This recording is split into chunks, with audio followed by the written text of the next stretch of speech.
Según un informe presentado por la Organización de Naciones Unidas, la seguridad ciudadana sigue encabezando la lista de las principales preocupaciones de los latinoamericanos.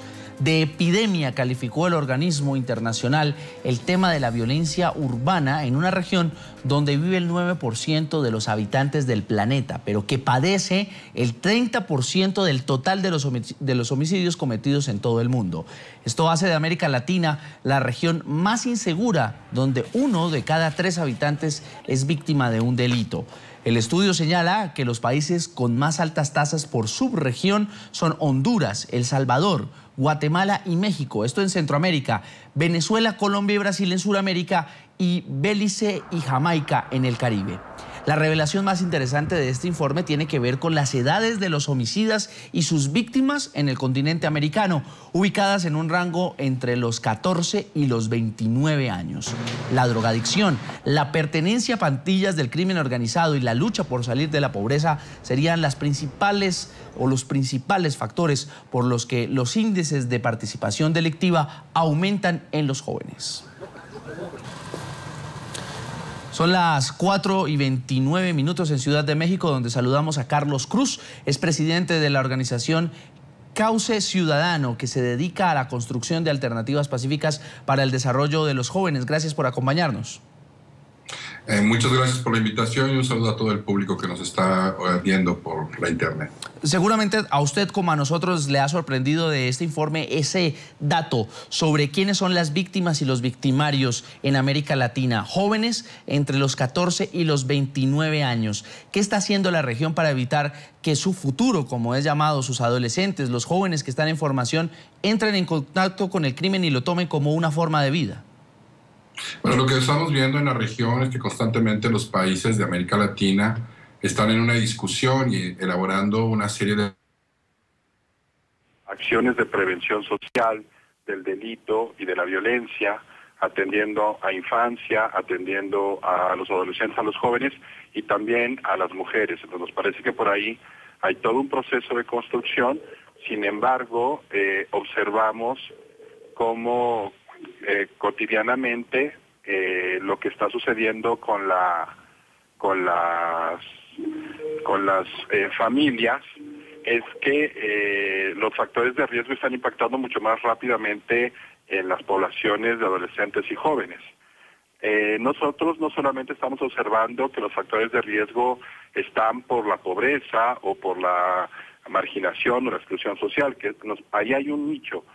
Pero creo que el gran flagelo en este instante en América Latina tiene que ver con la corrupción política y la corrupción empresarial.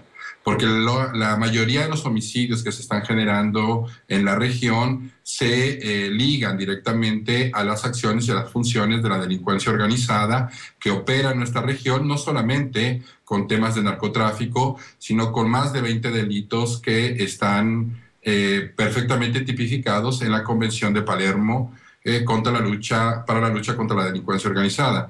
Entonces, cuando nosotros desde nuestra organización y desde el trabajo en red que estamos haciendo en América Latina y en otros países como Italia, nos parece que es muy importante señalar que todas las acciones de prevención social de la violencia, la prevención social del delito, las actividades culturales, las actividades deportivas, pueden empezar a tener un fracaso si la región no se plantea justamente una lucha frontal contra la corrupción y contra la impunidad.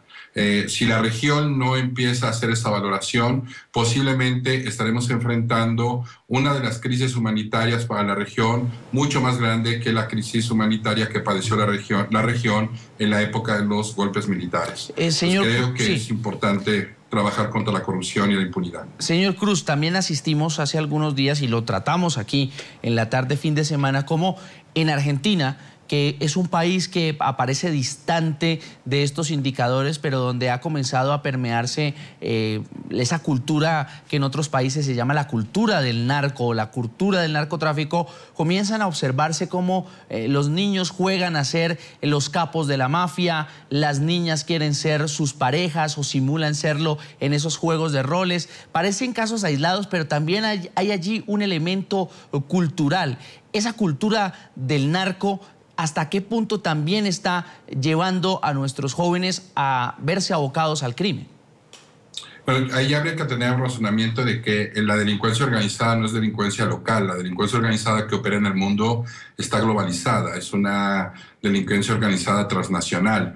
Y por ende, cuando se trasladan a hacer su operación frente a delitos como en Argentina, que está el delito de trata, el tema de la fabricación y distribución de anfetaminas, o también el tráfico de drogas y el tráfico de personas, cuando vemos esos nichos, justamente lo que tenemos que reflexionar es que se dan estas condiciones porque no hay un combate frontal a la corrupción.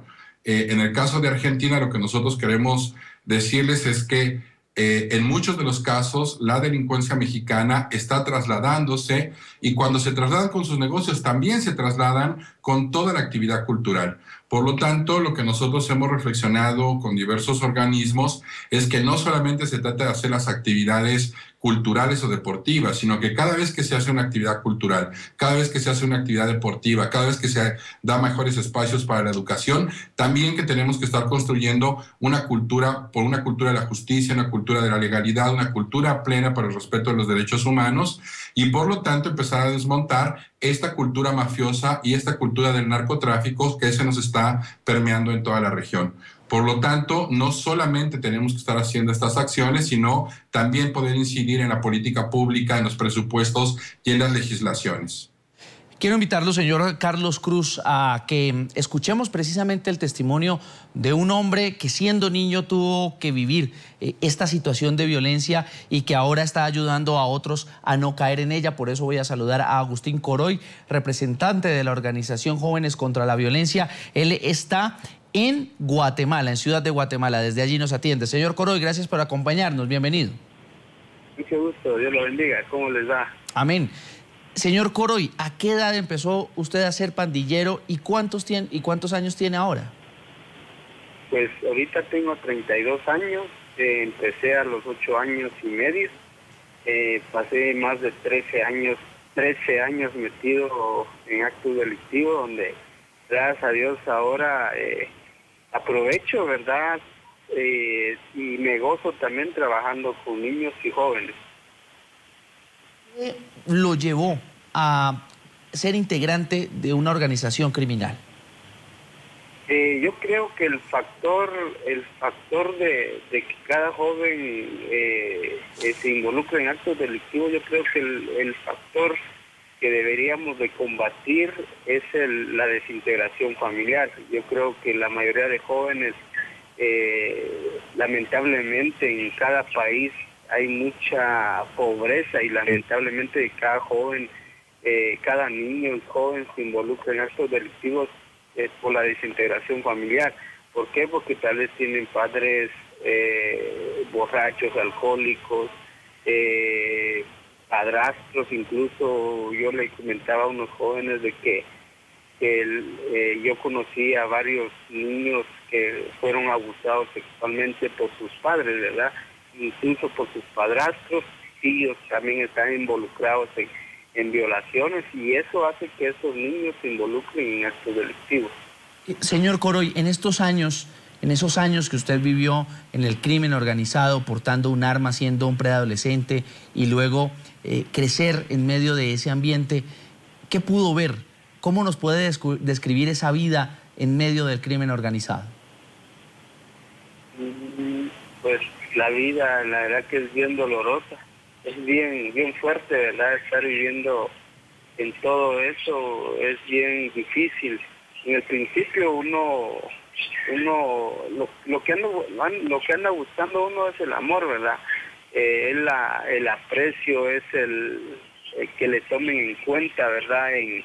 En muchas cosas. Ejemplo, ¿verdad? Cuando yo crecí, a mí me decían, cuando estaba pequeñito me decían que yo era un fracaso, yo era un inútil, era un tonto, y me fueron sembrando todo eso en la cabeza, ¿verdad?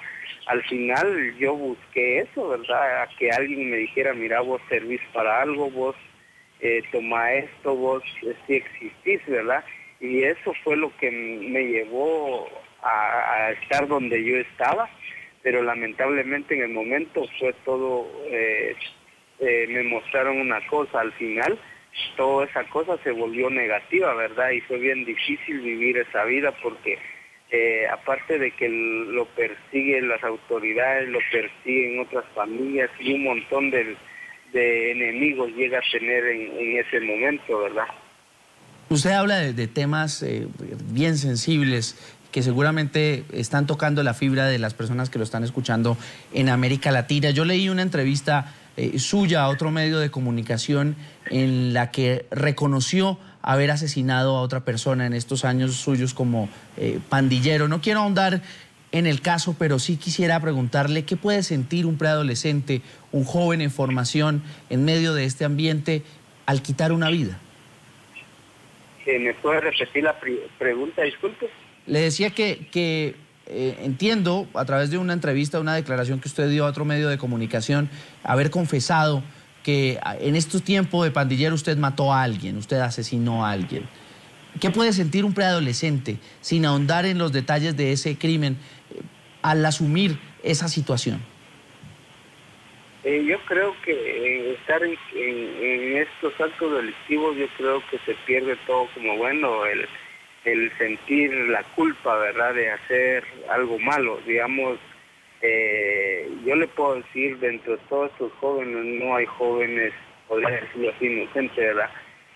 Pero lo que hay prácticamente es un joven, ¿verdad?, que sin oportunidades hace las cosas por querer hacerlas, sin resentimientos también, porque en ese momento yo no sentía resentimientos, ¿verdad?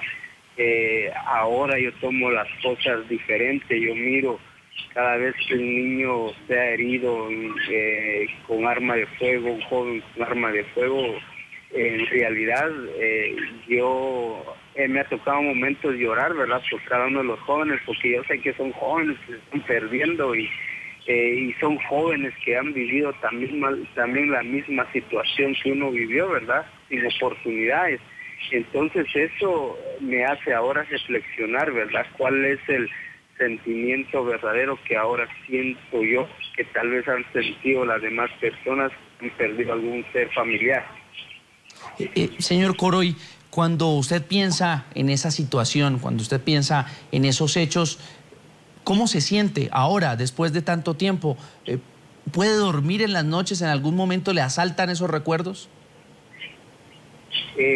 Honestamente sí, hay momentos que me recuerdan, porque yo perdí un montón de amigos que quise mucho, porque dentro de la pandilla uno se va enamorando de sus propios amigos, ¿verdad?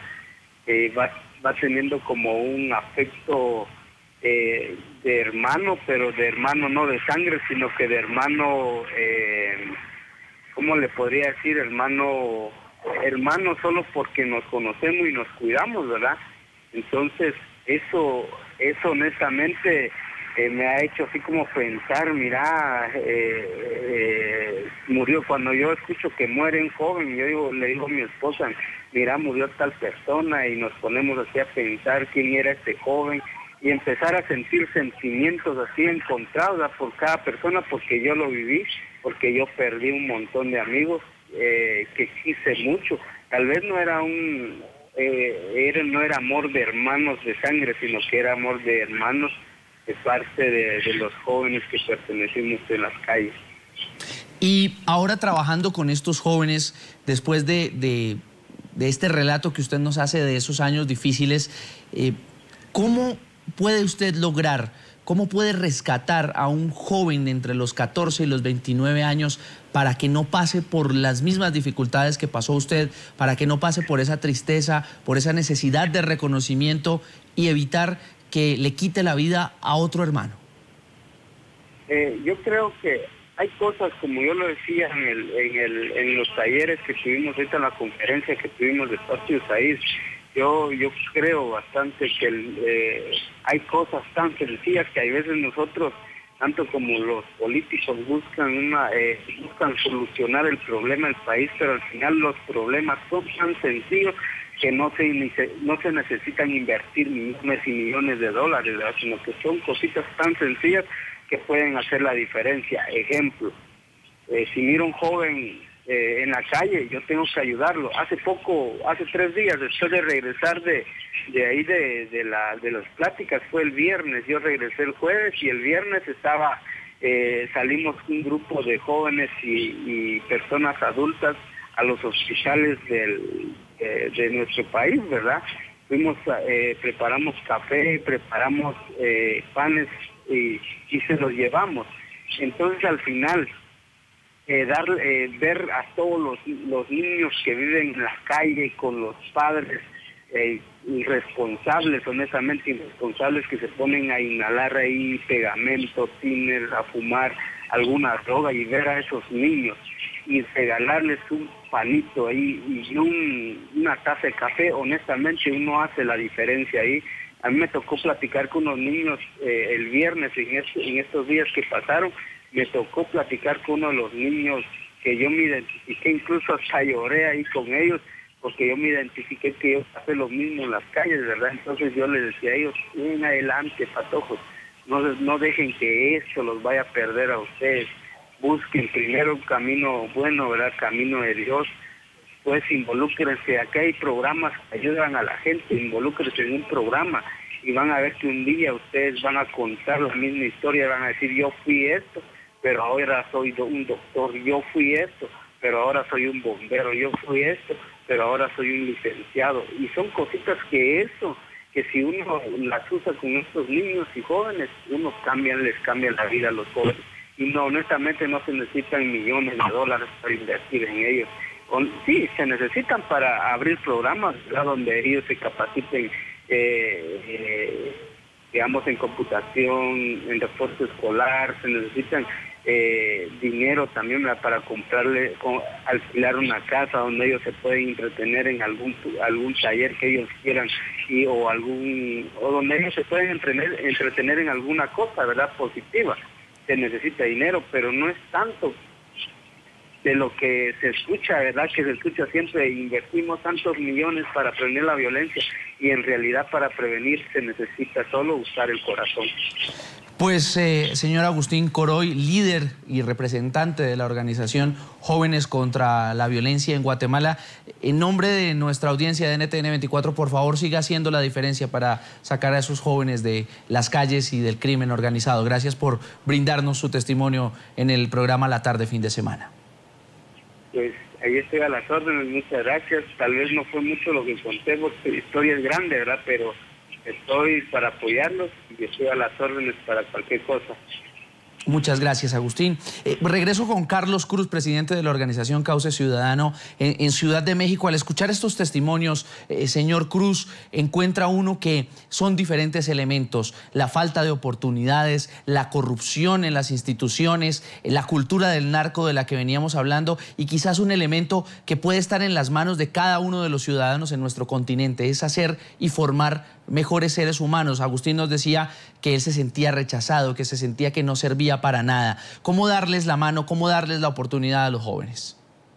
Sí, no, me parece que lo que comentaba hace un momento el compañero, hay que hacerlo y hay que repetirlo constantemente. Es decir, asistir a estos espacios tiene que ser permanente. Tenemos que estar en la calle, tenemos que estar ganando nuestra calle, porque esa calle que muchas veces la delincuencia organizada nos quita usando a los propios jóvenes, no es la calle de la delincuencia organizada, es la calle de las personas que habitamos nuestros barrios, nuestros pueblos y nuestras comunidades. También creo que además de todo esto, tenemos que hacer mayor inversión en los sistemas educativos, tenemos que hacer que nuestra región empiece a transformar su industria para que sea una industria que produce, y no solamente que se le puede estar sacando productos energéticos o bienes, sino que podamos hacer la transformación de estos bienes y de estas energías dentro de nuestros países.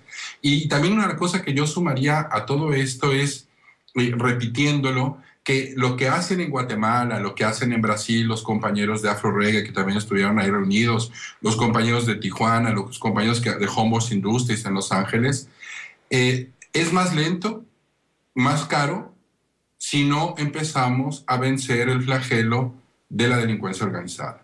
Y en términos, vencerla implica vencer la corrupción política.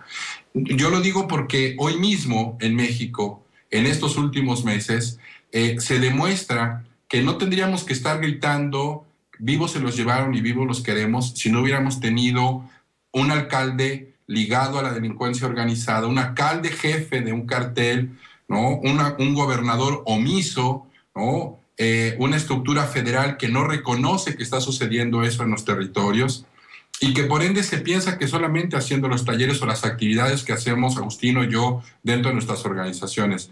Por eso creemos claramente que en este instante, además de seguir y reforzar todo lo que estamos haciendo en términos de cultura, arte, esta pedagogía de la que hablaba él, la pedagogía de la ternura, hablar con amor, la pedagogía de la educación popular, hacer que los chicos aprendan a leer, que tengan lectoescritura, que aprendan matemáticas, que estén en un taller o en un curso de serigrafía, pero todo eso tiene que estar ligado estratégicamente en la región en el combate frontal a la corrupción política, empresarial y también al desmantelamiento financiero y patrimonial de la delincuencia organizada. Yo pongo un ejemplo sencillo.